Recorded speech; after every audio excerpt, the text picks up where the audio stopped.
Hey guys, hope everyone's doing well. God bless you all. It's been a while since I've done a video, I understand. Um, anyway, this is a part two to one I did a long time ago. Um, I think it was removed from YouTube. I'm going to attempt to re upload it with this one. Um, so we'll see how it goes. So I've been going through Daniel and just trying to come through it very slowly and methodically and try to get an understanding of where we're at and what's going on in these times. And I came across some interesting information that, like I said, tied into a video from a long ago. Now this video is going to have some controversial topics. I'm going to just do my best to give you the facts of everything and leave my opinion out of it. Um, it's going to come down to a person. Um, again, I'm going to leave my personal feelings out of it. I can tell you this.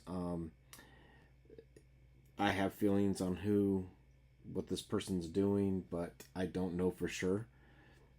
I've not been told for sure. But I've examined the evidence, and this evidence needs to be passed on to you guys as well, and you need to have a better understanding.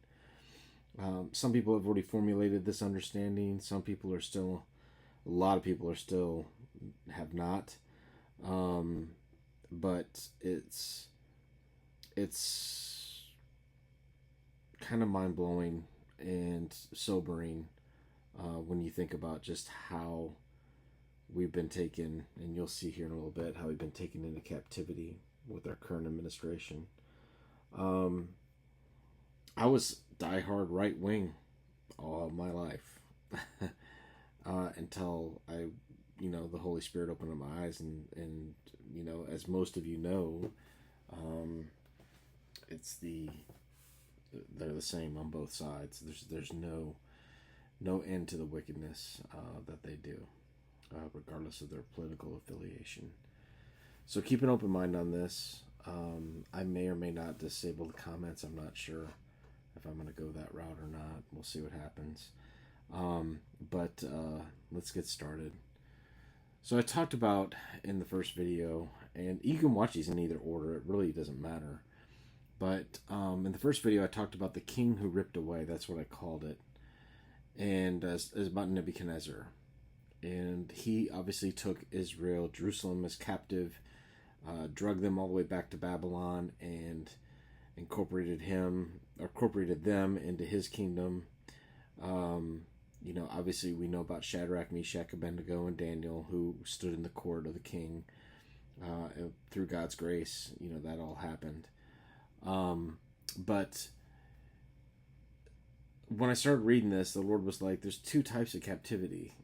There's a mental, spiritual captivity, and there's this physical captivity.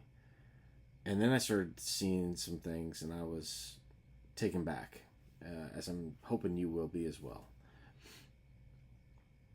So we have this dream here. In this dream, now we will tell the king its interpretation. Most of you know the story, okay?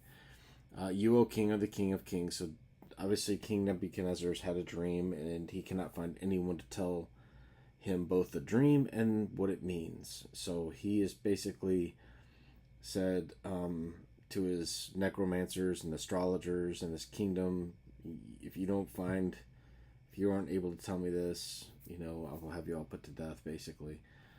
So Daniel, they seek Daniel, and of course he gives glory to the Lord, which is what you're supposed to do, and the Lord reveals not only the dream but the interpretation.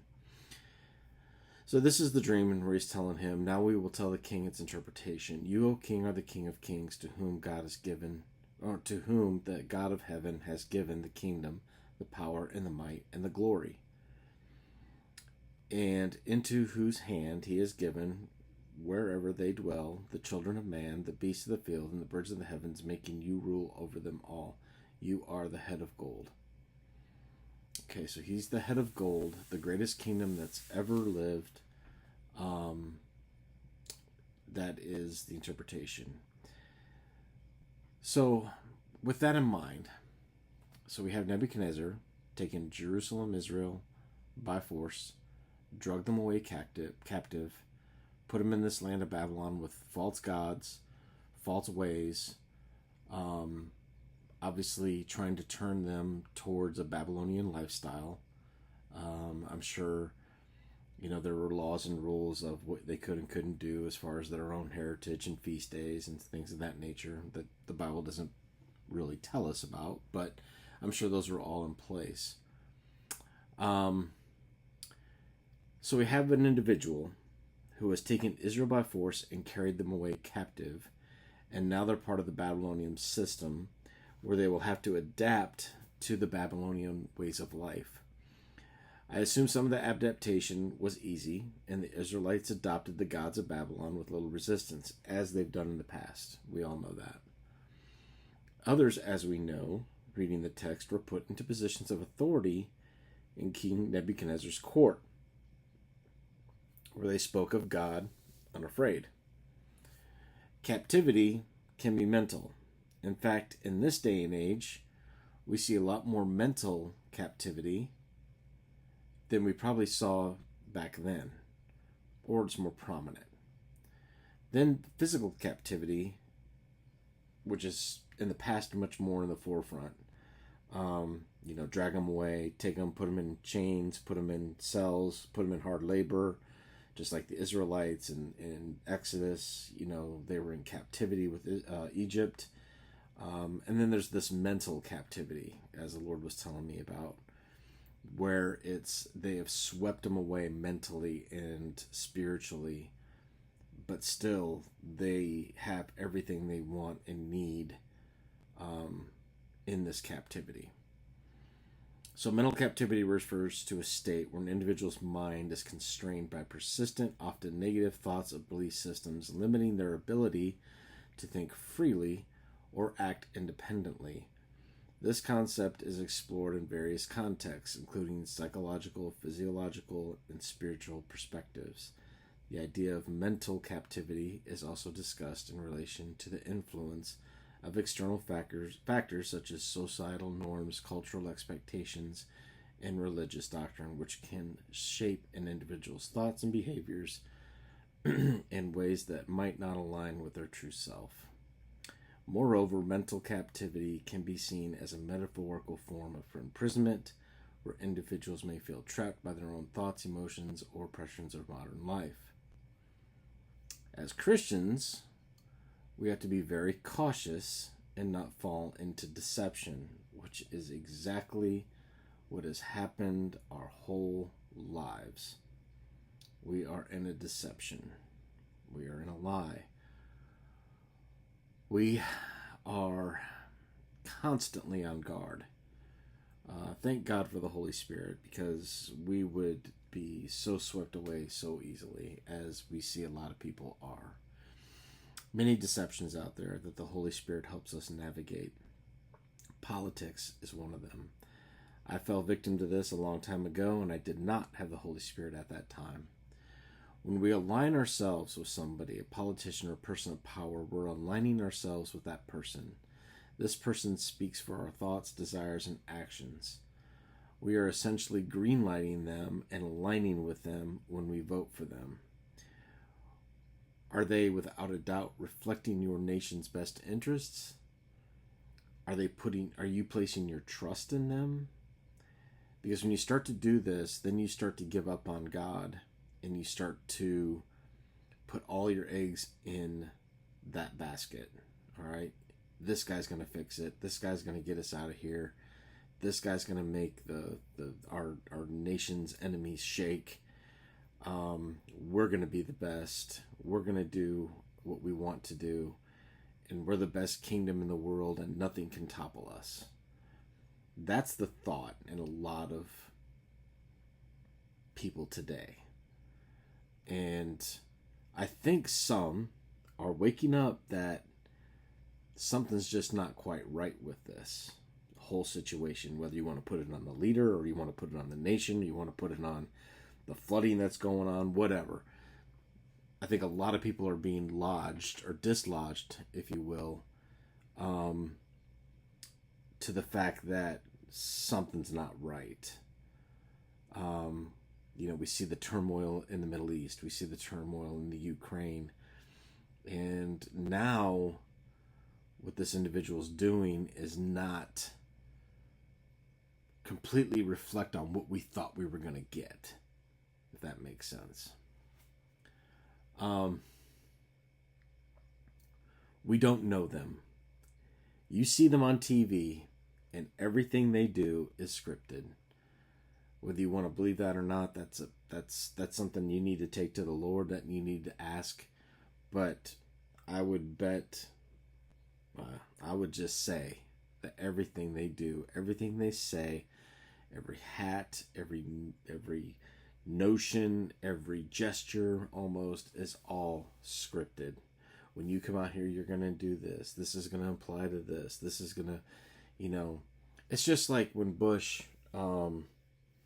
spoke at 9/11, and it just kind of, it kind of put everyone together like, yeah, we're going to go after these guys that knock these towers down. We're going to, it's all scripted, and it's so disgusting. It's just so disgusting that we fall for this. And it's just hard to deal with. But anyway, I have a lot of friends that are in this crowd, that some of you obviously understand what I'm talking about. Being in the military, I mean, you want that kind of leader. But time's going to tell that I don't think this is for the best. Nebuchadnezzar besieged Jerusalem and took many captives. He's a leader today, taking Israel, the people of God, not necessarily the country, right? But the people of God, as Galatians states, captive. Many Christians have been taken captive today. They've been lured away from the only one, and the only one that can bring them true happiness, true joy, true life, and truth. This world as a nation is oh so temporary and unfulfilling. This is exactly what he did. He took him captive. In the same manner, this nation's being taken captive. A different type of captivity, but captivity nonetheless. And they've been drawn to this prideful nation stance. We're the best. We can make it in America. All these different things. Our nation's might. Bombing Iran. It's not going to end well. It's not going to end well. They're spiritually captivated by this man. It's as almost he can do no wrong, and that everything he does is good. Regardless of the spiritual check that I know the Holy Spirit is giving some of you, are you ignoring it? Are you pushing it aside? Are you just agreeing with what he's doing? The spiritual check, I know a lot of people, a lot of Christians are getting this. You hear it in conversation. You hear it like, I don't know if he should have done that, or I don't agree with these tariffs, or whatever it is. It doesn't matter, but there is a check system going on, because that's how I woke up. I had a spiritual check, like, hey, something's not right. Something's not right, and the only one who I know that could tell me, if he so gracefully wants to tell me, is Jesus Christ, the Holy Spirit. But that spiritual check, many people are starting to get. I had it for months up until I was born again. What's going on in the world? Are we in the end times? I don't understand this. Why are they doing this? Why are they doing that? This doesn't make sense to me. I had all these little checks going on in my mind over a period of months. And then finally, one day it culminated. I was like, I just had enough. And I screamed at God. And I was like, what is going on? I know you're the only one that can answer me. And I'm here. And before I even got that out of my mouth, I was being answered. So if this is you, please, God, if this is you. Call upon Jesus and ask him what's going on.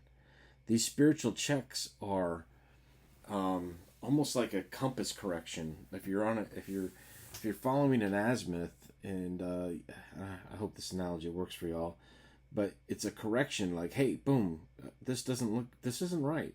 This doesn't seem right to you, does it? You know, examine this. Look into this. What do you think? It's like some things he's doing is good, but then he's ignoring other things. And I don't want to get into the whole Epstein thing. I could really care less. But, it's like these spiritual checks. That's a check. Hey, is he? I don't know. The only one that can answer you, the only one that can bring you the truth is the Lord. That's it. Nobody else. I could stand up here and give you every ounce of evidence on something, and you will find some way to disagree, which is fine. I don't care. But with the Lord, you will know. You will just know. It will be plain as day. If you call upon him and ask him, you will know.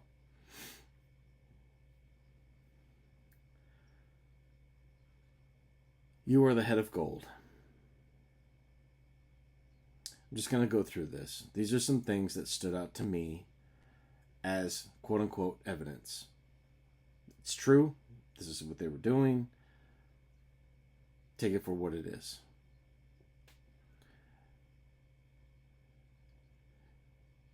Commanding his cabinet and loyalists to wear the golden bust pins instead of the American flag. And that's what it looks like. So normally they wear little American flags on their lapel. Gold likeness, former president, are available from various retailers, blah, blah, blah. You are the head of gold. Right? This is the Daniel statue. This is just the parade. Just making a similarity. But let me ask you this. Just what kind of fruit is this? As a Christian, we produce fruit, right? That's how you know.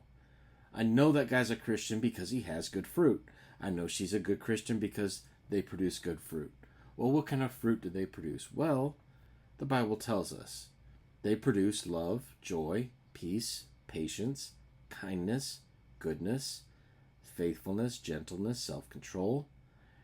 And against those such things there is no law. What does this promote?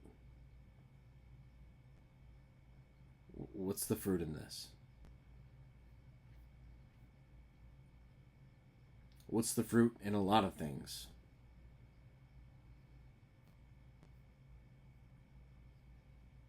The president has significantly transformed the Oval Office by incorporating a lavish gold-themed decor reflecting his personal style and branding. The redesign includes gold figurines, mantle, gold medallions, fixed fireplace, gilded Morocco mirrors over the doors, gold eagles perched on the tables, cherubs, gold doorways, gold, gold, gold.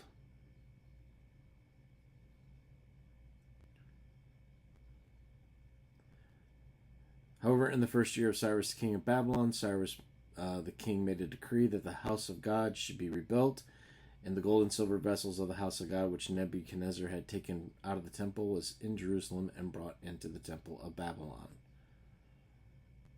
Gold. New decor. Gold. Gold everywhere.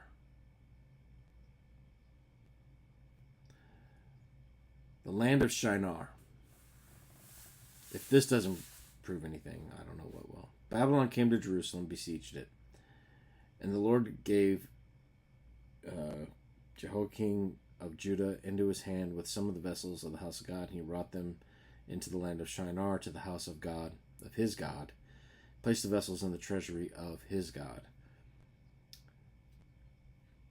This is his signature, pretty much, right? It's probably one of the most talked about things about him, personally. So what does Shinar mean? What is the etymology of this word?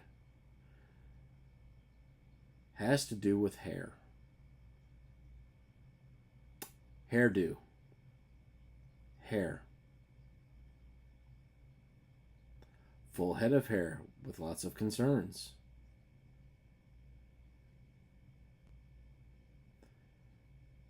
Hair.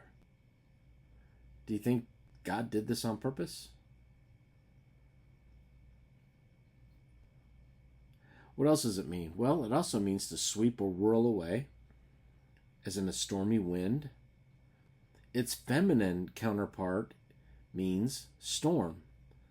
These words also occur in an alternative spelling, blah, blah, blah, to storm. Storm, feminine.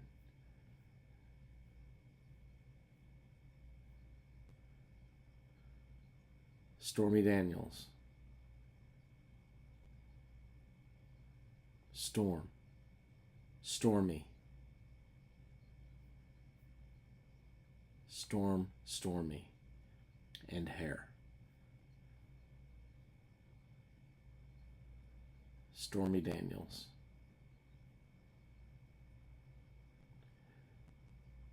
He also talks about the coming golden age.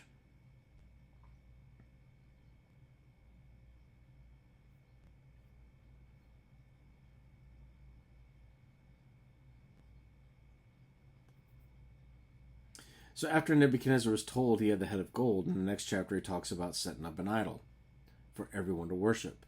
Those who did not worship will be cast into the furnace. Most know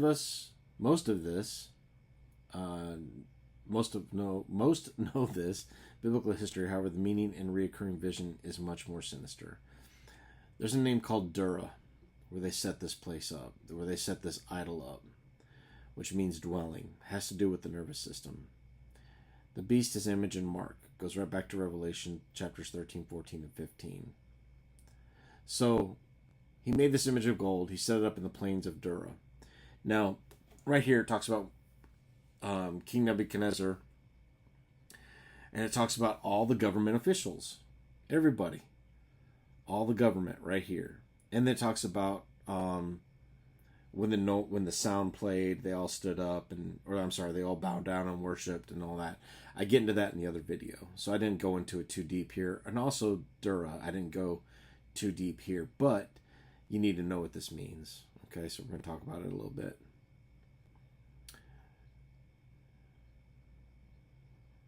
So there seems to be a jump in technology, like everything else. Dura matter is actually the outermost of 3 membranes that surround your nervous system. And I know the mark of the beast. I've talked about it in several other videos. Has to do with the host body nervous system. Now, exactly what it does, I don't know, but it is through the nervous system that they will control you eventually with this. That is exactly what's going to happen. That is not opinion. I've seen it. I've dreamt it. It's going to hook basically into the nervous system. Okay. Now, is this one piece of that system? Okay. It's not going to be so much as, maybe it is. Now, this part I don't know. But it appears that there's going to be levels to get to this eventually. Complete takeover, essentially. They've already done their test phase with, the V, where, they wanted to see how many people would take it and all that other stuff, and voila. So now they know that they're primed and ready to do this. But I don't know exactly how this component fits in with this. But there are some interesting, very interesting connections with this, Dura matter, and gold. And these are verses here that show you will not have control of your body when this happens. When you take this, you will not have control, because the nervous system affects how you move, think, and feel. And I've said this in other videos. So, think about that. How you move, how you think, and how you feel. That's every aspect of you. All right? It is controlling you like a puppet, which we have all seen that analogy with Satan on the iPet Goat 2. You are controlled by the demon or angel that's attached to you through your nervous system. And those people will seek death and not find it. They will long to die, but death will flee. Is given to them to make war with the saints, talking about the beast, and overcome them. Power was given to them over all kindreds, tongues, and nations. Those not found written in the book of life. War is going to happen. In war, there's going to be wounded, and there's going to be people with amputees. There's going to be problems. There's going to be. We also have spinal issues with people. They lose mobility. You have Parkinson's disease. You have all these different diseases. What they're talking to do, and this is just a broad stroke. Now, there's about 20 PDFs on this in the Google Drive that you can read and look at. But what they're looking at doing essentially is to put these nanostructured gold electrodes into the nervous system. And I think through the dura mater is where they're going to put them. But again, I don't have all the answers on this. This is just things I've collected. But you can look at these titles and it shows you that there is a sinister plan, with medical advancement being the nexus, to get people on board with what's being marketed as a cure-all or help with what they need for the pain or whatever it is they're dealing with. So there's always a sinister plan deeper with medical advancement. There's always... It's untrustworthy. It's if we're in the tribulation, the Lord's going to heal a lot of people to get glory and show that He is indeed God. But this whole medical advancement, people want the world. They want to stay. They want to live forever here. I don't know why, but a lot of people are afraid of stepping out into that faithful unknown area and just, hey, this place is temporary. We're going to heaven. This place doesn't matter. If I can't walk and I need a cane or whatever the rest of my life, so be it. But this is where because people want to live forever and not be cumbered. They want a healthy body. They want to look good. I mean, how many stuff are you finding on YouTube and Facebook Reels that show just, hey, you can do this and take this powder, and it's just ridiculous. Anyway, so nanostructured gold electrodes promote neural maturation and network connectivity. Golden in the dura mater technology refers to the use of flexible gold-based implant inspired by mechanical properties of the dura mater to interface with the nervous system for therapeutic purposes. This technology aims to address limitations of traditional implants, such as rigid materials causing inflammation and tissue damage. Gold implants in the nervous system have been the focus in recent research, with studies exploring the use of gold in neural interfaces and implants. Researchers at Linköping University have developed soft conductive gold electrodes that can interface with the nervous system, aiming to treat neurological disorders such as epilepsy, Parkinson's, and chronic pain. They're designed to be soft and stretchable, mimicking the mechanical properties of nerves, which allow for better signal transmission and reduce tissue damage compared to traditional rigid electrodes. In addition, gold nanoparticles have been shown to affect the nervous system, with studies indicating that they can modulate neural activity and influence gene expression in neurons. Guys, this is where we're going.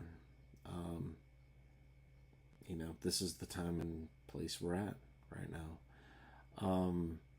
If I feel that, I'll do another video. But be safe, take care, God bless you all.